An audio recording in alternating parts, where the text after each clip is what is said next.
News today Keralam ഇപ്പോൾ ഉള്ളത് നെല്ലനാട് ഗ്രാമപഞ്ചായത്തിലെ പാലങ്കോണം അക്ഷയ ഗ്രന്ഥശാലയിലാണ്. ഇവിടെ CDSൻ്റെ നേതൃത്വത്തിൽ ഉയരെ എന്നുള്ള ഒരു സ്ത്രീ ശാക്തീകരണ പ്രോഗ്രാം നടക്കുകയാണ്.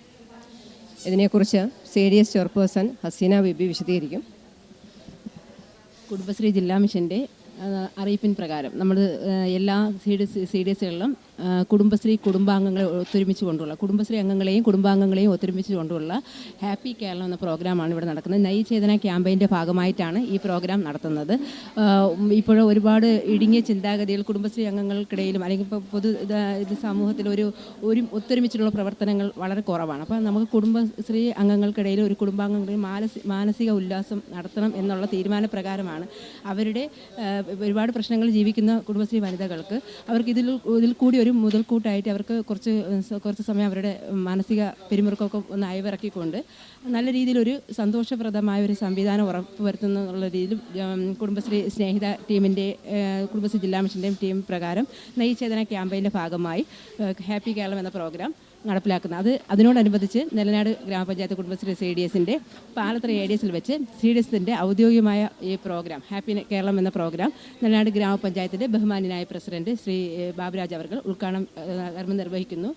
ഇന്ന് രാവിലെ 9 മണിക്കാണ്. അപ്പോൾ ഈ പ്രോഗ്രാമിനോടനുബന്ധിച്ച് എല്ലാ കുടുംബശ്രീ അംഗങ്ങളെയും അവരുടെ കുടുംബാംഗങ്ങളെയും ഉൾപ്പെടുത്തിക്കൊണ്ട് അവർക്ക് അവരുടേതായ സ്വാതന്ത്ര്യത്തോടുകൂടി ഈ പരിപാടിയിൽ പങ്കുചേരാം എന്നതാണ് ലക്ഷ്യം. നമ്മുടെ കുടുംബശ്രീ അംഗങ്ങൾക്കിടയിൽ സാമ്പത്തികവും സാമൂഹികപരമായിട്ടുള്ള അടിത്തറ ഉണ്ടാവുക, പിന്നെ മാനസിക ഉല്ലാസം, ഇതൊക്കെയാണ് നമ്മുടെ ലക്ഷ്യം. കുടുംബശ്രീയുടെ കമ്മ്യൂണിറ്റി കൗൺസിലർ ഷാഹിദ സംസാരിക്കും. നമസ്കാരം, എൻ്റെ പേര് ഷാഹിദ. നമ്മുടെ കുടുംബശ്രീ CDSലെ ജെൻഡർ റിസോഴ്സ് സെൻ്ററിലെ കമ്മ്യൂണിറ്റി കൗൺസിലറായിട്ട് പ്രവർത്തിക്കുന്നു. ഹാപ്പി കേരളം കൊണ്ട് ഉദ്ദേശിക്കുന്നത് തന്നെ ഒരു കുടുംബത്തിൽ ആദ്യം സന്തോഷം കൊണ്ടുവരിക എന്നതാണ്. ഇവിടെ വിളിച്ചിട്ടുള്ള അത്രയും ഫാമിലി മെമ്പേഴ്സിനെയാണ്, അതായത് ഒരു കുടുംബത്തിലെ ഭാര്യ, ഭർത്താവ്, മക്കൾ എന്നിവരടങ്ങുന്ന 20-25 ഫാമിലി അടങ്ങുന്ന കുടുംബത്തിനെയാണ് ഇവിടെ ക്ഷണിച്ചിട്ടുള്ളത്. ഈ ഫാമിലിക്ക് സന്തോഷത്തിന് തടസ്സമാക്കുന്ന എന്തെങ്കിലും ഉണ്ടോ? അങ്ങനെ ഉണ്ടെങ്കിൽ അതിന് കാരണമാകുന്ന കാര്യങ്ങൾ എന്തൊക്കെയാണ്, അതെല്ലാം ഒരു ചർച്ചയിലൂടെയും പലതരം ആക്ടിവിറ്റിയിലൂടെയും നമ്മൾ ഒരു ദിവസം കൊണ്ട് അവർക്ക് കൊടുക്കുന്ന ഒരു അവബോധ ക്ലാസ്സും അതിലൂടെ തന്നെ ഈ ഒരു ദിവസം വരെ ഹാപ്പിയായി ഇരിക്കുക എന്നതും കൂടിയാണ് ഈ ദിവസം കൊണ്ട് ഉദ്ദേശിക്കുന്നത്.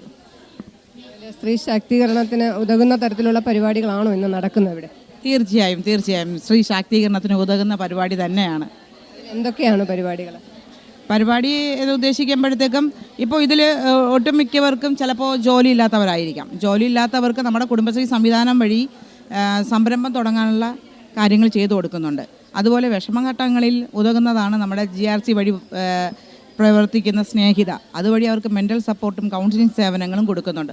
കുട്ടികളെയും പങ്കെടുപ്പിച്ചിട്ടുണ്ട്. കുട്ടികൾക്ക് എന്തെങ്കിലുമൊക്കെ വിഷമങ്ങളോ കാര്യങ്ങളോ അവരുടേതായിട്ടുള്ള ബുദ്ധിമുട്ടുകൾ എന്തെങ്കിലും ഉണ്ടെങ്കിൽ അത് നമ്മൾ വഴി അറിയുകയും അവർക്ക് അതിന് വേണ്ടിയിട്ടുള്ള കൗൺസിലിംഗ് സേവനങ്ങളൊക്കെ നമ്മുടെ സ്നേഹിത വഴി നടപ്പിലാക്കി കൊടുക്കുന്നുണ്ട്. ഹാപ്പി കേരളം ഇതെല്ലാം കൂടി ഒത്തൊരുമിച്ചിട്ടുള്ളതാണ്. സ്വയം തൊഴിൽ കണ്ടെത്തുക. ഇപ്പോഴും ഒരുപാട് പഠനങ്ങളുണ്ടെങ്കിലും ജോലി സാധ്യത കണ്ടെത്താൻ പറ്റാതെ ഒരുപാട് പേര് സ്റ്റക്കായി നിൽപ്പുണ്ട്. അപ്പോൾ അതിൻ്റെ ഭാഗമായിട്ട് DWMS ആപ്പ് വഴിയൊക്കെ ജോലി സാധ്യതയൊക്കെ ഉണ്ട്. അങ്ങനെയുള്ള ഒത്തിരി കാര്യങ്ങൾ ഈ ഹാപ്പി കേരളം വഴി ഉദ്ദേശിക്കുന്നുണ്ട്. ഇപ്പോൾ ഹാപ്പി കേരള എന്ന് പറയുന്ന ഒരു വിഷയം ഞാനിപ്പോൾ വന്നപ്പോഴാണ് വിഷയത്തെക്കുറിച്ച് ആധികാരികമായി മനസ്സിലായത്. നമ്മുടെ സമൂഹത്തിൽ നമ്മൾ അനുഭവിച്ചുകൊണ്ടിരിക്കുന്ന ടെൻഷൻ, അതുപോലെ തന്നെ നമ്മുടെ സമയക്കുറവ്, മറ്റു കാര്യങ്ങളിലൊക്കെ ഉണ്ടാകുന്ന അലോസരങ്ങൾ, അപ്പോൾ നമുക്ക് സന്തോഷമായി തിരിക്കാൻ എന്താണ് വഴി എന്നാലോചിക്കുന്നതിനും നമ്മൾ കൂട്ടായി അതിൻ്റെ പ്രവർത്തനങ്ങൾ ചിട്ടപ്പെടുത്തുന്നതിനുമാണ് ഇങ്ങനെയുള്ള ഒരുപാട് വിഷയങ്ങളുണ്ടല്ലേ. ഇനിയുള്ള ഓരോ പൊതുവിൽ നമുക്കറിയാം, കുടുംബശ്രീ എന്ന് പറയുന്നത് സ്ത്രീകളുടെ സാമൂഹികവും സാമ്പത്തികവുമായ ഉന്നമനത്തിന് വേണ്ടി സർക്കാരിൽ നിന്ന് ഉണ്ടാക്കിയിട്ടുള്ളതാണ്. ആ കൂട്ടായ്മ ഇന്ന് നമ്മുടെ സംസ്ഥാനത്ത് ഒരു അനിവാര്യ ഘടകമായി മാറിയിട്ടുണ്ട്. നിങ്ങൾക്കറിയാം, തൊഴിലായിരുന്നാലും സാമൂഹിക പ്രതിബദ്ധതയുള്ള മറ്റു കാര്യങ്ങളിലായിരുന്നാലും നമ്മുടെ സമ്പാദ്യശീലമായിരുന്നാലും നമ്മളും സാമ്പത്തികമായും സാമൂഹികമായും ഉന്നമനങ്ങളിൽ എത്താൻ ഇതൊരു വേദിയൊരുക്കിയിട്ടുണ്ട്.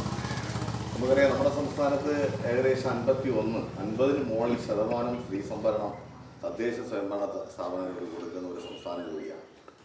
എന്നാൽ പാർലമെൻറ്റിലും നിയമസഭയിലും അങ്ങനെ ഉണ്ടോ എന്ന് ചോദിച്ചാൽ അത്രയും സംവരണം ഇല്ല. അപ്പോൾ നമുക്ക് 15 വാർഡുകളാണെങ്കിൽ അതിൽ 8 സ്ത്രീകൾ വരണമെന്നാണ് പ്രാതിനിധ്യം കൊടുക്കുന്നത്. അത്ര പ്രാതിനിധ്യം സ്ത്രീകൾക്ക് വേണ്ടി കൊടുക്കുന്ന പാർലമെന്ററി ജനാധിപത്യ രംഗത്തും കൊടുക്കുന്നവരാണ്. അപ്പോൾ നമ്മൾ മനസ്സിലാക്കുമ്പോൾ കുടുംബശ്രീ അംഗങ്ങൾ, അതുപോലെ തന്നെ അതിൻ്റെ പ്രവർത്തകരായിട്ടിരുന്നവർ ഒക്കെ തൊഴിലുറപ്പ് തൊഴിലാളികൾ, അതുപോലെ തന്നെ ഹരിതകർമ്മസേനയുടെ പ്രവർത്തകരൊക്കെയാണ് ജനാധിപത്യ പ്രക്രിയയിലൂടെ പിന്നെ വരുന്നത്. എന്താണ്, അവർ കൂടുതൽ ജനങ്ങളുമായിട്ട് അടുക്കാൻ ശ്രമിക്കുക. നിങ്ങളേവരുടെ അനുവാദത്തോടു കൂടി ഈ കൂട്ടായ്മ ഉദ്ഘാടനം ചെയ്തതായിട്ട് അറിയിക്കുന്നു. നന്ദി. ആശംസകൾ അർപ്പിക്കുന്നതിലേക്കായി നെല്ലാട് ഗ്രാമപഞ്ചായത്ത് ബഹുമാനിയായ വൈസ് പ്രസിഡന്റ് ശ്രീ നിസാമോളെ ക്ഷണിച്ചു. ഒത്തിരി സന്തോഷം തരുന്നതാണ് പരസ്പരം സംസാരിച്ച് അവരുടെ ദുഃഖങ്ങളും വിശ്വസിച്ച് പറയാനുള്ള നമുക്ക് ദുഃഖങ്ങളും എല്ലാം പറഞ്ഞ് അവരുടെ സന്തോഷം നമുക്ക് തന്നെ കണ്ടെത്താം. അപ്പം അതിന് ഒരു സാഹചര്യം ഉണ്ടാവട്ടെ. പരസ്പരം സംസാരിച്ച് ഒത്തൊരുമയോടെ ഈ പരിപാടി നല്ല രീതിയിൽ ഇപ്പം പ്രാരംഭഘട്ടമാണ്. ഇനി അങ്ങോട്ട് ഒത്തിരി നിങ്ങൾക്ക് നല്ല ഉത്സാഹം തരുന്ന പരിപാടികളൊക്കെ നമ്മൾ ഈ പരിപാടി നല്ല രീതിയിൽ പോകട്ടെ എന്ന് ആശംസിക്കുന്നു. ആശംസകൾ അർപ്പിക്കുന്നതിലേക്കായി നെല്ലാട് ഗ്രാമപഞ്ചായത്തിന്റെ ബഹുമാനിയായ ആരോഗ്യ standing committee chairman Shri Vijayan അവർക്ക് ക്ഷണിച്ചു. നമുക്ക് ഈ നെല്ലനാട് പഞ്ചായത്തിൻ്റെ കീഴിലുള്ള ഈ CDC നിങ്ങളെല്ലാവരും ഒരൊറ്റ മനസ്സോടുകൂടി നിന്നാൽ നമുക്ക് നല്ല ഒരു CDC കമ്മിറ്റിയായി ഈ നെല്ലാട് പഞ്ചായത്തിനെ കൊണ്ടുപോകാൻ എല്ലാവർക്കും നല്ല ഭാവങ്ങൾ നേർന്നുകൊണ്ട് നിർത്തുന്നു. നന്ദി. ഇവിടെ എത്തിയ മുഴുവൻ പേർക്കും ആശംസകൾ അറിയിച്ചുകൊണ്ട് എൻ്റെ വിഷമം കൂടി പങ്കുവെച്ചുകൊണ്ട് നിർത്തുന്നു. കുടുംബശ്രീ എന്ന് പറയുന്നത് വലിയ പ്രസ്ഥാപനമാണ്. അതിനുവേണ്ടി നമ്മളെ കൊണ്ടൊക്കുന്ന എല്ലാ പ്രവൃത്തിയും ചെയ്യണമെന്നുള്ള ആഗ്രഹത്തിലാണ് നമ്മൾ വരുന്നതും പോണതും ചെയ്തിട്ടുള്ളതും. പിന്നെ ഹാപ്പി കേരളം എന്ന് പറയുമ്പോൾ ഒരു കുടുംബത്തിലുണ്ടാകുന്ന പ്രശ്നങ്ങൾ അതെങ്ങനെ നമുക്ക് പരിഹരിക്കാൻ പറ്റും എന്നും കൂടെ നമ്മൾ ചിന്തിക്കണം. ഇത് സ്റ്റെപ്പ് തന്നെയാണ്. ഉൾപ്പെടെ കളിക്കണം. ഞാൻ വാച്ച് പാട്ട് ശ്രദ്ധിക്കണം.